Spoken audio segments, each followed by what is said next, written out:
The big fatty couloir. Yeah. Just in case you didn't know, they used to call me Big Fatty.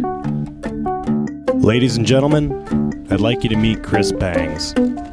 He's an all-around mountain athlete, a globe-trotting adventurer, a writer, a pro skier, and an authentic dirtbag, among other things.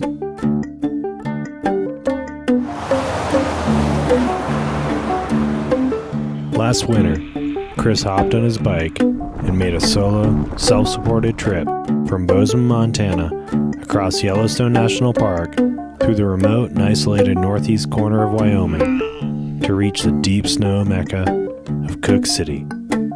You know, to do a little skiing.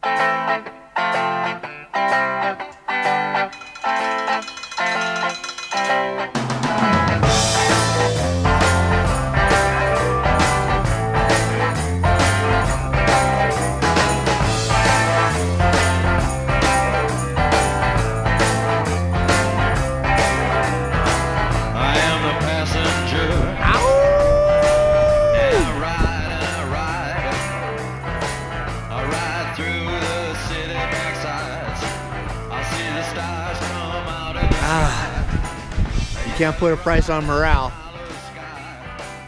All told, Chris pedaled his fully loaded fat bike over 350 miles of icy roads and steep mountain passes. He spent 28 days and nights alone in the wild, as temperatures typically dip past 25 below zero, and he skied more than 40,000 vertical feet of remote terrain, all of which under his own power. Got a really nice kitchen here. Stovetop, refrigerator, and deep freeze cooler. Here we are, Tailgate, Montana. This is the scene in Cooke City right now. The dump is full, and the ruckus is here. Although it's actually 20 below this morning, and most people are going home.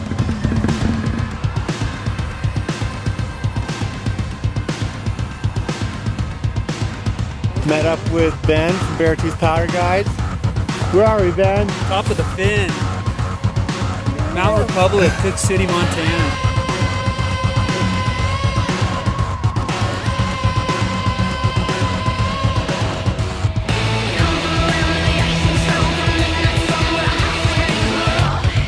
During this one cold February, Chris styled a series of descents that most are challenged to complete over the course of several seasons.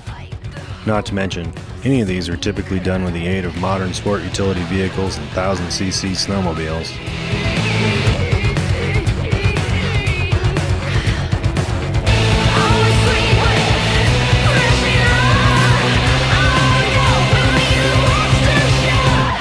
Over the course of these 28 days of winter, Chris entered the food chain to ride alongside herds of wild buffalo and elk, rolled straight through the Lamar Wolfpack and into the unforgiving Alpine above, where he made the first descent of Amphitheater Peak's Stingray Face and ticked off countless classic lines, such as the notoriously spicy North Couloir of Abiathar, along with its East Face and cult favorite Big Fatty Couloir. When I pressed him for a list, he just kind of shook his head and answered, basically everything he sees south of Cooke. This trip represents the culmination of a 13-year obsession that I've had with self-supported expeditions. This has been one of the most challenging expeditions I've ever been on. Experienced frostbite, lost feeling in my feet for 2 months, had the worst day I've ever had on a bicycle, battling the headwinds in Paradise Valley, covering 16 miles and 8 hours of riding, and I thought I was going to go crazy.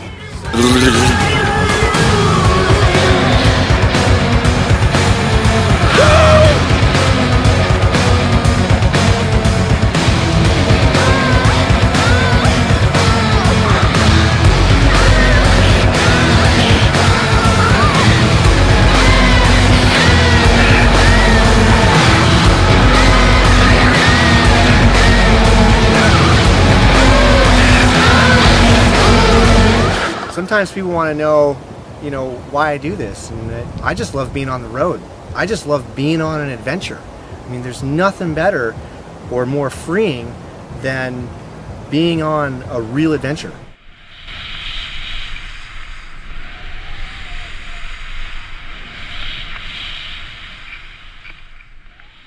One of the biggest rewards I had was when I rode through Yellowstone. I came across a pack of 6 wolves, and it was just me and a pack of 6 wolves in the wild, and I felt like a real man in a primal world again, and that's what I want.